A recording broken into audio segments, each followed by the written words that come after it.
Bonjour à toutes et à tous et bienvenue dans ma cuisine. Je suis très contente de vous retrouver en ce dimanche matin pour une vidéo bonus et je vous propose aujourd'hui de faire des chaussons aux pommes. Alors c'est une viennoiserie que tout le monde connaît, que tout le monde apprécie et qu'est-ce que c'est bon. Franchement, c'est simple mais c'est trop bon.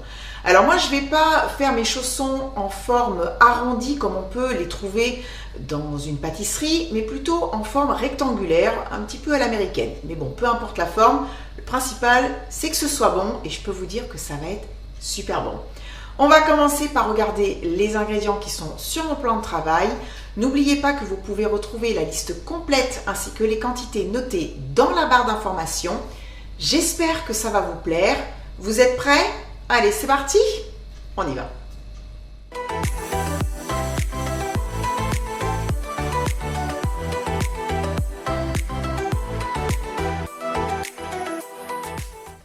Pour faire cette recette, j'ai besoin d'une pâte feuilletée. La mienne est faite maison. C'est d'ailleurs la dernière vidéo que je vous ai postée. Si vous ne l'avez pas vue et qu'elle vous intéresse, je vous l'accroche dans le petit i en haut de l'écran. Et puis je vous mettrai également le lien dans la barre d'infos. Sinon, vous achetez une pâte feuilletée toute prête dans le commerce. Il me faut également des pommes. Alors plutôt choisir des pommes qui tiennent à la cuisson. Vous avez l'embarras du choix. Et moi aujourd'hui, j'ai les reines des rainettes. Un citron jaune, du beurre doux, du sucre de canne blond, du sel fin, de la fécule de maïs ou de la fécule de pomme de terre, de l'eau, de la cannelle en poudre, une noix de muscade, de la vanille, là j'ai de la pâte de vanille. Et pour la finition, donc on va dorer nos petits chaussons avec du lait.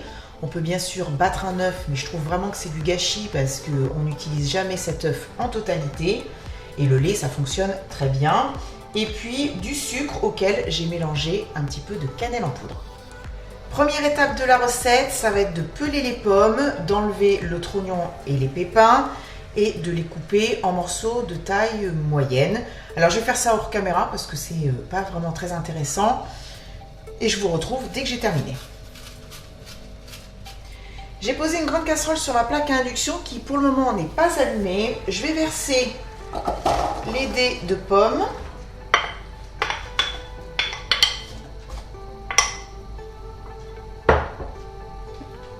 Le sucre, le sel. Alors le sel en pâtisserie, c'est vrai que c'est toujours important, ça rehausse les goûts. Le jus de citron, le beurre. Alors je vais râper de la noix de muscade.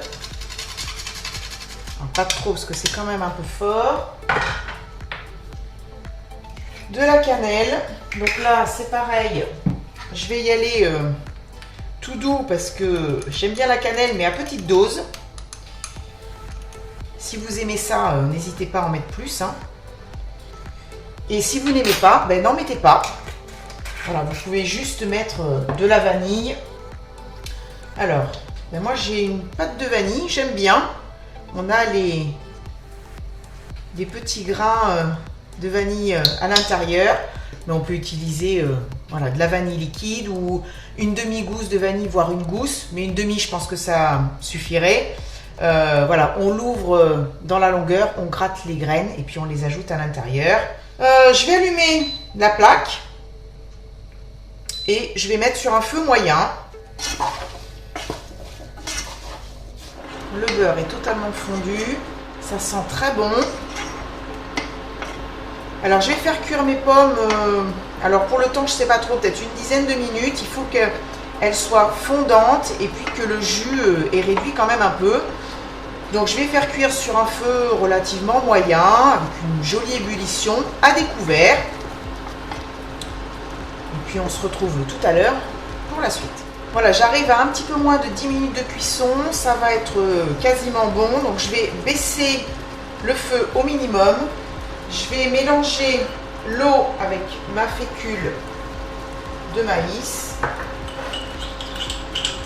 et je vais l'ajouter. Ça va nous permettre d'épaissir le jus qu'il y a dans cette casserole. Donc là, je vais remonter un petit peu, mais je reste sur un feu doux. Et je vais faire cuire 2 petites minutes. Et puis ensuite, je vais débarrasser et laisser refroidir totalement cette petite compotée de pommes. Et on se retrouve ensuite pour étaler la pâte feuilletée. Je viens de sortir ma pâte feuilletée du réfrigérateur. Alors, je vais la couper en deux parce que je ne pense pas que je vais utiliser la totalité de cette pâte. Je vais commencer par une moitié et puis on verra après. Je remets dans le film et j'entrepose au réfrigérateur. Je mets un petit peu de farine sur mon plan de travail. Un petit peu dessus. Et je vais étaler ma pâte feuilletée en rectangle. Voilà, je l'ai étalée sur une épaisseur d'environ 3 mm. Alors, je me suis fait un petit patron, puisqu'en fait, le chausson aux pommes va ressembler à ça.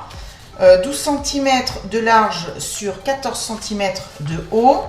Je vais le placer en fait sur ma pâte. Je vais prendre ma roulette à pizza. Et puis, je vais découper.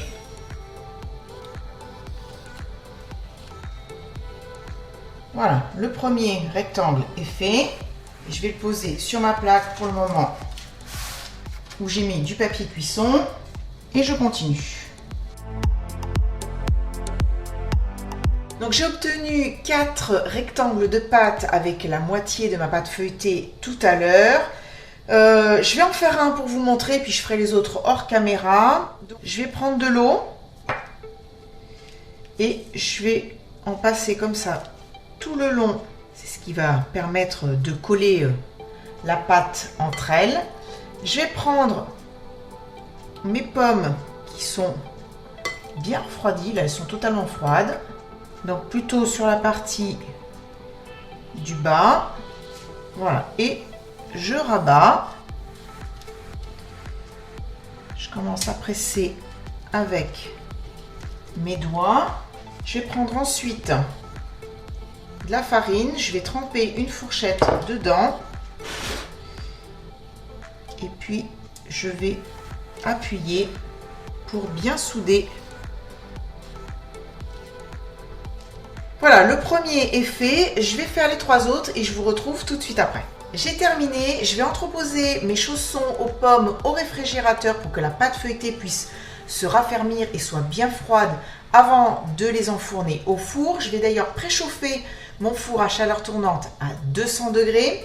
Alors comme vous le voyez, je n'ai pas utilisé toute ma compotée de pommes, mais ça c'est pas grave puisqu'il me reste quand même une moitié de pâte feuilletée, donc je vais pouvoir faire 4 autres chaussons aux pommes. Alors pour info, il faut quand même savoir que cette compotée se conserve 3-4 jours au réfrigérateur et elle se congèle aussi très bien.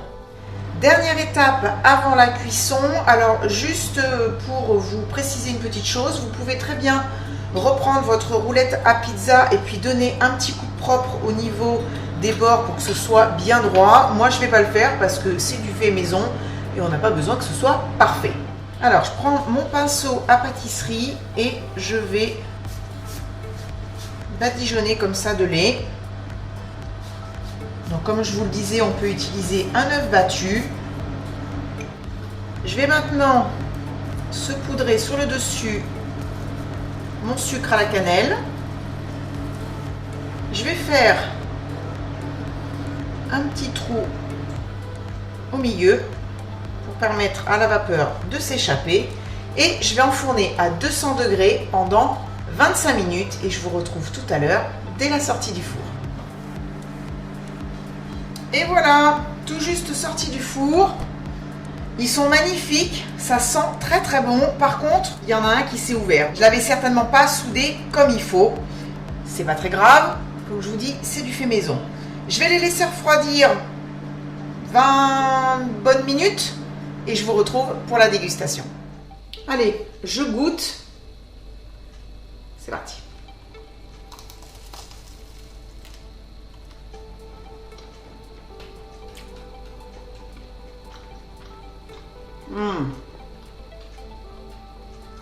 Vous voulez que je vous dise? C'est une tuerie. La pomme qui est à l'intérieur, elle est super bonne. Pour moi, c'est bien dosé en épices. On a le goût de cannelle, mais c'est pas trop fort. C'est excellent. Et franchement, la pâte feuilletée, elle est légère, elle est croustillante. Mais je voudrais quand même goûter un petit coin là où il n'y a que de la pâte.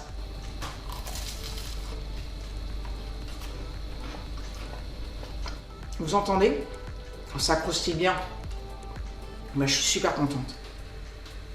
Pâte feuilletée réussie. Chaussons aux pommes d'enfer. Bah, je suis heureuse. Voilà. Il m'en faut pas beaucoup. Mais là, c'est une réussite totale. Alors, c'est sûr que la pâte feuilletée, ça vaut pas une pâte feuilletée faite par un professionnel ou vraiment la vraie pâte feuilletée qu'on peut faire et qui est longue, etc., etc. Mais la pâte que j'ai faite, elle est bien mieux que les rouleaux que l'on achète en grande surface. En fait, c'est un entre-deux. Et bien voilà, c'est la fin de cette vidéo. J'espère qu'elle vous a plu. Si c'est le cas, surtout n'oubliez pas de mettre un petit pouce vers le haut. Je vous retrouve la semaine prochaine pour de nouvelles vidéos. Je vous embrasse très très fort. Je vous souhaite un bon dimanche. Et puis je vous dis à mardi prochain, 17h. Bisous, bye bye.